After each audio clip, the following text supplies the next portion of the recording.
السلام عليكم ورحمة الله وبركاته. النهاردة بقى هنعمل مع بعض الجبنة القريش. هنعملها بطريقة حلوة جدا، طبعا كتير ما بيحبوش الجبنة القريش بالذات الولاد. هننكهها النهاردة وهنعملها بطريقتين أحلى من بعض.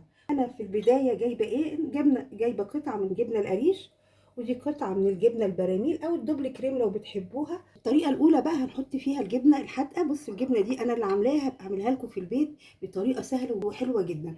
هنبدأ مع بعض أول طريقة كده. أول طريقة بقى نحط كده جزء من الجبنة القريش. عارفين ان الجبنه القريش بتبقى دلعه ما فيهاش اي نكهه، فاحنا طبعا عايزين ننكهها، وخاصه انتوا عارفين فوائدها قد ايه حلوه كمان للولاد قوي. وهنحط لها كمان قطعه من الجبنه اللي احنا بقى اي نوع بنحبها، اي نوع يعني بنحبه من الجبنه كده. وبعدين هنحط فيها، اديها بس كده هنهرسها بسيط مع بعض اهي. وهنحط بقى طبعا جزء من الجبنه الحادقه اللي احنا عاملينها دي عشان بتديها طعم حلو جدا كده، وهنهرسها. واحط معاها بقى فلفل حامي لو حابين، بس خلي بالكوا ده حراق قوي. هنضرب الخليط ده كده كله مع بعضه كده. حابين تزودوا الجبنه الحادقه، حابين تحطوا فيها طماطم، زي ما انتوا بقى حابين، بس دي بتبقى بصراحه روعه. واحط لها بقى الزيت، اتفضل طبعا لو في زيت زيتون بيبقى حلو جدا. هحط لها بقى كده جزء من الزيت كده اهي.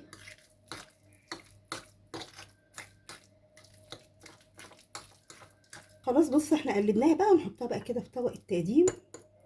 ده بقى اول حاجة، أول وصفة عملناها في الجبنة القريش، خليناها طعمها مختلف خالص وحلوة جدا.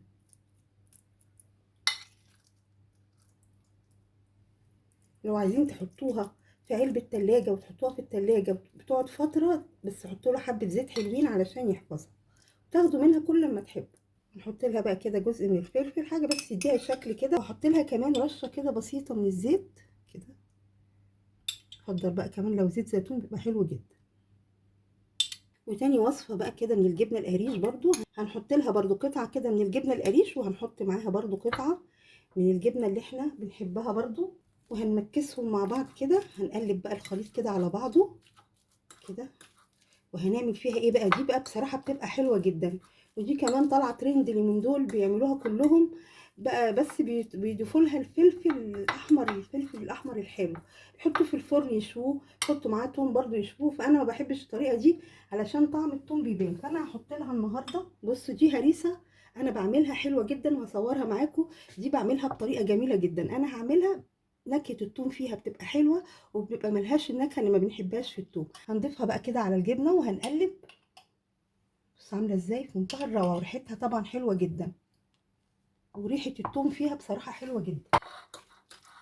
دي بقى كمان بتودي الجبنة في حتة تانية. اما الطريقة اللي هم بيعملوها كلهم بتخلي ريحة التوم وطعمه نفاذ جدا في الجبنة، وكتير ما بيحبوهاش بالطريقة دي اهي.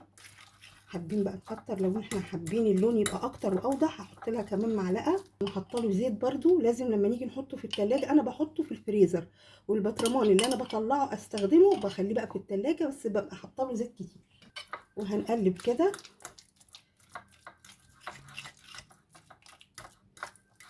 وهنحط لها برده زيت.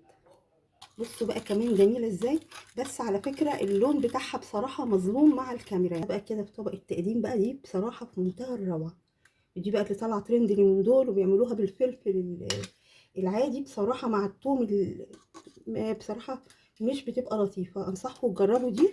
وهنعمل مع بعض هريسه الفلفل الاحمر الحراق، وتعملوها بالشكل ده بتبقى جميله جدا اهي. هنحط معاها برضو فلفل،